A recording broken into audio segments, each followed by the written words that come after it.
आखिरकार आज हम ज़हीर अहमद के घर हवेली लखा पहुँचे हैं। आइए आपको लेकर चलते हैं ज़हीर अहमद के घर और देखते हैं कि वहाँ दुआ ज़ारा किस हालत में है। आइए यहाँ पर मौजूद ड्रेसर से पूछते हैं कि वो यहाँ से कटिंग करवा कर जाता था, उसकी क्या एक्टिविटीज़ थी। अपने काम में मसरूफ़ ज़्यादा रहता था। अगर उसकी शक्ल सूरत और उम्र का जो इसकी एज है वो पता ही लगता ही नहीं था कि वो इतनी एज में ऐसा कोई काम करेगा। हमारी तो दुआ है उनके वालिदैन के लिए कि ऐसे काम होने नहीं चाहिए। उसकी वालदा पे क्या बीतरी होगी। नाज़रीन, आप लोगों के बार बार इसरार करने पर आखिरकार आज हम ज़हीर अहमद के घर हवेली लखा पहुँचे हैं। इस वक्त हवेली लखा रेलवे स्टेशन पर खड़े हैं और यहाँ कुछ ही मील की दूरी पर ज़हीर का घर है और हमें इत्तला मिली है कि दुआ और ज़हीर यहाँ मौजूद हैं। आइए आपको लेकर चलते हैं ज़हीर अहमद के घर और देखते हैं कि वहाँ दुआ ज़ारा किस हालत में है। तो चलिए हमारे साथ। जी नाज़रीन, काफ़ी मुसाफत के बाद हम ज़हीर अहमद के घर पहुँचे तो हमें पता चला कि वो यहाँ से फ़ौरन रफू चक्कर हो गए हैं। मोहल्लेदारों का कहना है कि उनको इत्तला मिल चुकी थी कि आपके पास कुछ लोग आ रहे हैं। तो नाज़रीन, अब बात ये है कि ये वही घर है जहाँ दुआ ज़हरा और ज़हीर अहमद रुके हुए थे, लेकिन आपको हम दिखा रहे हैं कि उनके घर ताले लगे हुए हैं और सबसे ख़ास बात कि उन्होंने घर बराए फ़रोख्त का बैनर भी अवेज़ा किया हुआ है। यानी कि इससे बात साबित हो रही है कि वो घर बेचना चाह रहे हैं और वो यहाँ से भाग चुके हैं। अब सवाल ये पैदा होता है कि अगर ये लोग ठीक हैं तो उन्होंने ऐसी हरकत क्यों की और वो यहाँ से भागने पर क्यों मजबूर हुए, उन्होंने हमारा सामना क्यों नहीं किया। ये तमाम सवालात जानते हैं मोहल्लेदारों से और ख़ास तौर पर उन लोगों से बात करते हैं जहाँ ज़हीर अहमद अपने रोज़मर्रा के काम काज के लिए जाया करता था। आइए उनसे जानते हैं कि ज़हीर की क्या सरगर्मियाँ थी, क्या वाकई ही वो एक मशकूक शख्स था। तो आइए देखते हैं। मोहल्लेदार हमारे साथ मौजूद हैं, इनको सारा वक़ुआ यहाँ का पता है। आइए इनसे पूछते हैं कि आखिर सच है क्या था। जी बताएं जी, आखिर सच क्या था। ये नहीं पता था कि ये काम क्या करता है और किधर रहता है, बस अपने काम में मसरूफ़ ज़्यादा रहता था। अगर ये मामला जब बना तो इधर ही थे दोनों ही। उसके बाद आप देख रहे हैं कि मकान को उन्होंने लॉक किया हुआ है। उसके बाद हमें नहीं पता कि ये किधर चले गए हैं। अल्लाह पाक बेहतर जानता है, लाहौर गए हैं या किधर भी हमें नहीं पता। नाज़रीन, इस वक्त मोहल्ले में जो बार्बर शॉप है वहाँ पर हम आए हैं जहाँ से ज़हीर अहमद कटिंग करवाने आया करता था।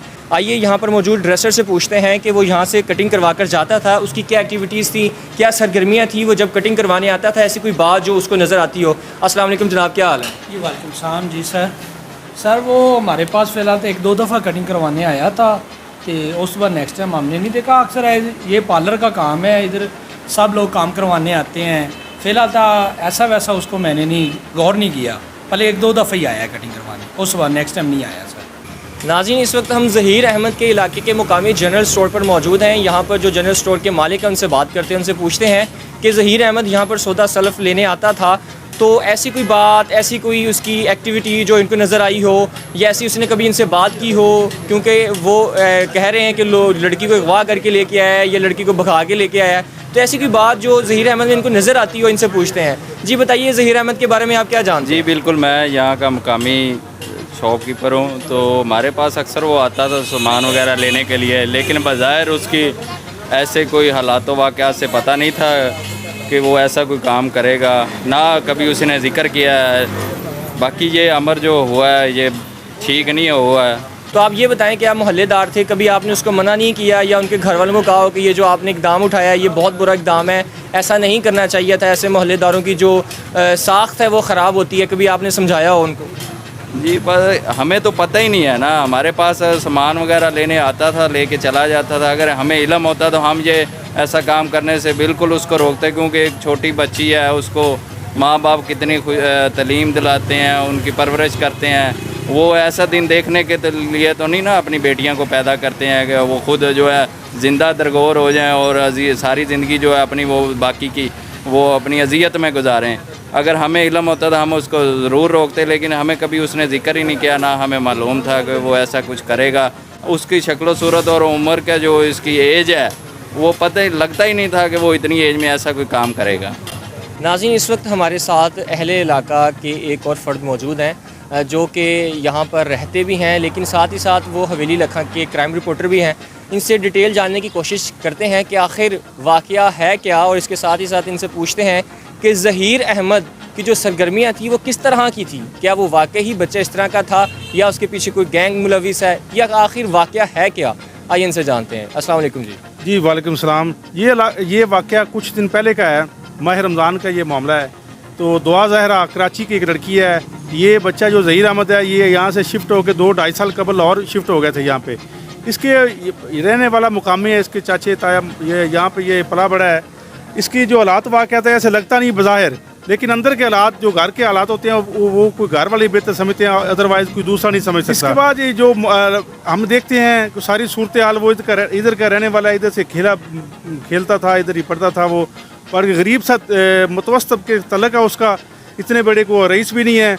तो हम खुद हैरान है भी, यहाँ से कराची से वो उसने लड़की को भगा के ले गया, ये लड़की खुद भाग के उसके पास आई, ये बेहतर खुदा जानता है। बाकी पुलिस ने मेरिट पे काम किया, जैसे पुलिस को पता लगा उन्होंने अपनी कार्रवाई की है। SHO साहब ने लड़की को बरामद किया 40 SP से, और फिर उन्होंने DPO कारा साहब के हवाले किया और उसके बाद उसको लाहौर पुलिस के हवाले कर दिया गया। आप तो सारे वाक़े के थोड़ा सा चश्मदीद गवाह भी हैं, क्योंकि आप क्राइम रिपोर्टर हैं, SHO साहब के साथ साथ रहे हैं, आपने कवरेजेस भी की हैं सारी की।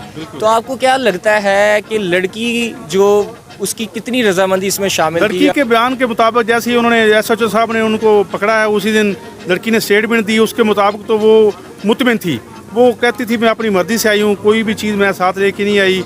बज़ाहिर तो मालूम होता था कि लड़की खुद आई है उसके पास चल के, तो लड़के का इसमें कोई अमल दखल लगता नहीं है। तो बेहतर खुदा जानते आगे क्या होता है। तो मज़ीद तफ्तीश हो रही है इस बारे में? मज़ीद तफ्तीश हो रही है, बाकी पुलिस जो है वो अपने दूसरे जाविये से देख रही है इसके बाद क्या हालात होते हैं। हमारी तो दुआ है उनके वालिदैन के लिए कि ऐसे काम होने नहीं चाहिए। उसकी वालदा पे क्या बीतरी होगी, उसके वालिद पे क्या बीतरी होगी, तो ये अमल अच्छा नहीं है।